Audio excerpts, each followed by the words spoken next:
Yeah. I'm sitting here like, what was I supposed to do? Like, Right. I'd say ascending. what was the right choice? You know? Here? Yeah. Yeah. Was it just die? Should have to go to confessional for that. But anyway, yeah. So Aegis and Steve, and this, by the way, all that slander isn't to like allude to Aegis being honest because they're even more absolutely dishonest. not. No. No way. Yeah, this should be pretty exciting. I think Mythra could theoretically really clean up Steve. Also, I say this all the time. There's no reason on paper for Mythra to ever have lost neutral. Right. On paper. But yeah, it's honestly going to come down to how well they're able to build, which looks like. Oh, that's so smart. Look at that. That's so smart. MopN, MopN's neutral is the one thing that makes him, like a great player in the state. But it looks like that might not matter if we're getting Steve combos like that. Oh, the whistle! Oh, it's too early. I can't. That was about to be nuts. I was ready though. They clearly seem to be inspired by how crazy the last set was. They're like, oh, what's the wildest stuff I can pull off? And that would have been it. Yeah, this looks really, really good. Oh my god, this Steve movement and just. Was that out of disrespect right there instead of the F smash? I think you can get a raw jab, like the backwards hit of jab hitbox. Yep, hitting the ledge trap. I love the creativity. This is neat. Is she allowed to leave the ledge? Because I'm gonna argue no. No, absolutely not. No, you were there until you die, and Steve is going to make the most of it. Dear God, what? Let me ask you this question earnestly, honestly. What should they have done? I wasn't seeing any way out of that. Because I don't know. There were new options selected, and none of them mattered. No, none. It really felt like nothing mattered. Everything was covered. Well, all right. So new plan. Oh, there it up. Every time I think that isn't going to connect because they're like too high or something, it still does. Oh no. Yeah. Old reliable. Yeah. If you look at the hitbox, it's like a bunch of freaking safety cones. Yes. Like it's enormous. Yeah. So yeah, the new plan, based on the way that 22-second ledge guard went, is to control the center stage at all costs, which they're doing. And it's working very well. I've been doing an excellent job of just kind of saying, hey, I'll stay over here. You know what? I'll let you mine, but I'm going to press you with these side Bs. Try to keep you from getting in. And let's see if Fallen has an answer. Just trying to get in and get out, build the wall. Yeah, now they're having some iron blocks, so it's going to be a little tougher for them to just kind of like mash through it. Because at first, Mythra was able to just like side B through it and, kind of destroy that. MopN's also very, very committed to the Pyra side B, which honestly isn't bad. Steve wants to mine, he wants to build stuff, he wants to spend a lot of time in neutral, just not necessarily engaging. And that's a move that kind of forces you to either engage or at least leave at the minimum. For sure. So it's a good idea. But it's not netting to that much. Where it seems like the Steve combos are like way more explosive. Yes. Yeah, Fallen ready to convert off of literally any hit. It looks like Fallen is also being cognizant of that side beat. I like that cart from out, underneath that level 1 block. Dude, that was really smart. Okay. Oh, what do you do? Oh, gonna miss the right back here. I actually thought they were gonna pop out underneath the blocks, which would have been a really wild setup. Great DI, just narrowly survived that situation. Great presence of mind to stay in the cart. Saw that Pyra. Here we go. Down there. Oh my God. And the pistol saved him. Forward throw. Oh yeah. We're gonna be seeing a repeat. Oh my God. I don't know what to repeat. Oh, great air dodge. Making it again. And we're back.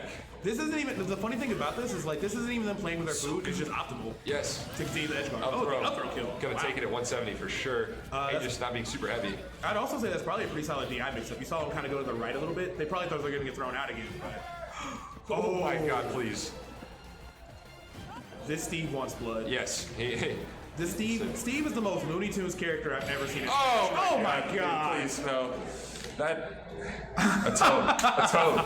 Someone needs to, as we said, someone needs to atone for Steve's side beat. I need the name, number, and location of the intern who programmed that move. It's just like on Twitter, you see those images, who did it, but it's like, who did this? Like, who did this? Like, You had one job. And either you did it really well, or you did it. Oh yeah. You did all of us so dirty. Because individually, if it were just a high knockback move or a strong command grab, individually those would both be a good move. Yes. Shouldn't be both. Let's just go ahead and give them both. Give them both. Like, isn't there invincibility on the red card or the redstone one? I think there is. That's wrong. It should not be that way. So the way the second game started, of course, put up the dirt blocks. This time, MopN didn't go for the side B because if you looked, Steve was ready to he was like turning around backwards and ready for like an optimal punish and maybe even restarting that ledge guard. So that would have been pretty bad. It would have been really, really tough. Yeah, it's a great job just, staying present. Oh, that's lucky that I didn't get the second hit. Yes. That would have certainly shield broken. Yes, that move is terrifying. Yeah, down air. Who's going to atone for that? Yeah, no. Also that, right? This is wrong. Shockingly good move. Yes. If it weren't for, Steve's kind of got Olimar syndrome, like character's just insane, but like has bad base stats. Right. And that's the only thing, like, keeping them like relatively okay. Right. Like literally, because everything else is just like wild. The read the air dodge was there, but the spacing was not, unfortunately. So yeah, Mop's gonna have to do a little bit more work. That time they are the blocks to side B though, that's important. Yeah, gotta keep the mix-up alive. Oh wow. That's important that the Pyra side B actually stops mine card. Oh my god, the mix-up. It's so strong. And even if that DI were optimal, I'm not saying it wasn't, but even if it were, it's just so strong and it happens so quickly, it's hard to even DI that period, Absolutely. Up air. Yeah. Oh, not gonna take it. Wow. Great DI from Fallen. Yeah, for sure. Okay. That's what Fallen can do here. Yep, the sword. Okay. Yeah. Fallen really looking to get those jabs and forward airs, that double dip, the Nickelodeon All-Stars. Yeah, the double dip for sure. The I will kill you dead. Yeah. Double and or triple down stage gone. Fair, in Steve's case. Yeah, this match is looking a lot more even so far. 2 stocks apiece, nothing really too wild happening right now. That's such a problem. I feel like MopN is really like scratching their head, just reaching for an answer to like Steve neutral. Yeah. And these dash attacks, good answer. It's a good idea. It's gonna break up a lot, but it seems like when Steve gets a grab, when Fallen gets a grab on like anything, it just feels like disaster. Big damage, yeah. It's like nearly every time. Yeah. Oh, nice. there it is. There's that raw jab to back air. I don't like this. Okay. Yeah. I thought that was gonna get, but I'm like, yo, I don't like this. I don't like where this is going. I'm scared. Somebody's about to die. Right. Somebody about to die. The room is tense. The room is tense, man. Both these guys, second stock, high percent. Whoever takes this stock is definitely going to tack on that extra percent. And it's going to be MopN pulling the trigger on that forward air, saying, I will come out there. Oh, yeah. Even despite how big that hitbox is, even that seemed like max range for that. That was optimal spacing for an already like egregiously large move. So good stuff to MopN.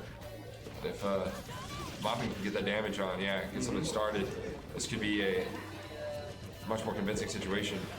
We're seeing MopN play with a lot more respect too. Like you see Fallen waiting on the platform trying to bait out an option, or even right there waiting on a side B or something to punish. But MopN's just playing really cautiously now. Definitely doesn't want to give up this lead. It's been so hard fought, especially after the way the first game went. Hey, great read on the grab. Great tech chase. Yep, and there's that side B, man. That is the wake up DP. Oh, it really is. Like one of the best things Mythra can do is those dash attacks because it forces you in like a really high speed, hard to react to. Oh, he's dead. Oh, he's dead. No, he didn't go for up smash. It was perfect DI actually. That was amazing, impeccable DI. LB, I don't know if it's gonna take it. Yeah. If you hold out, that doesn't kill you for a while. You just need a lot of stage to work with. Okay. That'll kill. Yep. Baited the minecart. Said, I know you're gonna jump back. I know you're gonna fade back. Go ahead and delay this. Delay the minecart. Try and catch me swinging. I'm gonna stay up here. Pyra's got that Smash 4 Rose afloat. Right. I definitely think that the second game you're seeing a lot more respect of Steve's neutral tools, and it's working out really well for MopN because they're not really taking the bait. They're being very cognizant about not being forced into an offstage situation because they're not gonna. If they live, they're not gonna take less than like 40-50. Yes. Like it's just. I think they made it back to the stage without taking damage like once. Other than that, it's just been a nightmare. So they're being really careful about not being forced in those situations from Fallen. Yeah, good to see MopN play against Luigi a lot, and this is very similar to when they play against Luigi. Just kind of the respect that you're talking about. Like saying, all right, like honestly, I don't even want to chance this. I'm gonna just look for a better interaction, better engagement. Oh yeah, oh sorry, I didn't mean to cut you off. I don't know. I can't remember who tweeted it, but they were basically saying like. Steve is like reverse Luigi, where like he's 0-SU, but he camps you out instead of the other way around. Right, yeah. It still sucks. And exactly. Like, yeah, this does still suck. Like, wow, that's a great way to put that. I've never thought about that. Yeah, it's the same level of danger, but they're the one camping you out too. All right, how are you gonna recover? That can get punished. Oh, whiffs the forward air punish, gives MopN an opportunity, and they take it, getting that F smash. This could be really big. Oh my goodness. Beautiful recovery. That was impeccable. Yeah. Barely making it. That was a very, very well rehearsed Elytra recovery right there because that it's one of those things where like theoretically should make it most of the time, but it's definitely like wonky. Yeah. So you know, One good thing on that Fallen to be ready for that. I know Steve players found is when they do Elytra, if they flick the C stick at the beginning when the fireworks are going, they get additional range. I don't understand why it works that way, but a lot of times you'll see Steve's recover from super deep, and that's kind of that's the secret sauce. Okay. Oh my goodness, catching the DI. Yeah, it's really hard to DI against Pyra because all the moves, they're all very fast. They feel like almost the same speed, and 3 of them look really identical. Yeah, she's doing flips in all of them. Right. So like Nair, Bear, Dare, they all look identical. So it's hard to react to which way you need to DI. Not even mentioning how strong the base knockback on those moves is on top of it. Oh, doing a great job of catching the minecart. Yeah, that's really big too. Extending this lead as much as he can, taking every little bit that he can get. Fallen really trying to take this stock, or at least get back to the ground. My goodness. Oh, is that gonna? Whiffing the jab. All right, MopN gonna get another opportunity, and Fallen's at the exact mid percents where like air to up air becomes scary. Okay, yeah. Fallen gonna come out on top in that scramble situation. You know, both of those guys were just swinging for the fences.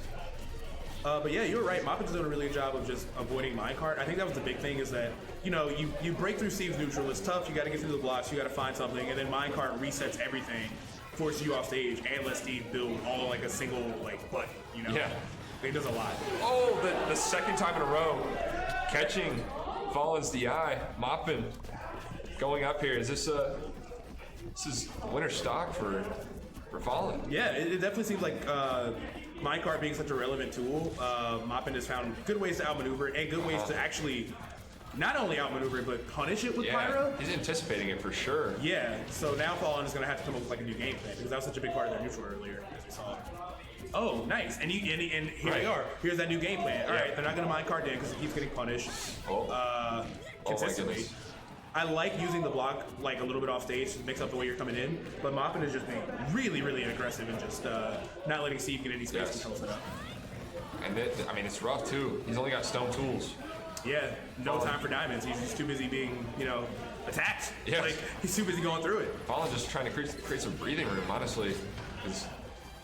I like that too. Throwing the Pyra side B towards the crafting table. The crafting table, yeah, that's like, smart too. Keep the hitbox out there longer, you know, catch them if they're coming out of shield.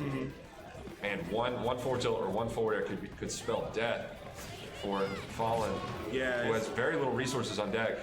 This is feeling like an insurmountable comeback. They're 26%. Kalos is really big. Even if he were to get something going, it'd be harder to kill him. Like this is gonna be crazy tough. Meanwhile, Pyra just needs one straight aerial. There it is. And there it is. MopN going to beat Fallen. All right. Everybody popping off. Yeah, great work to MopN.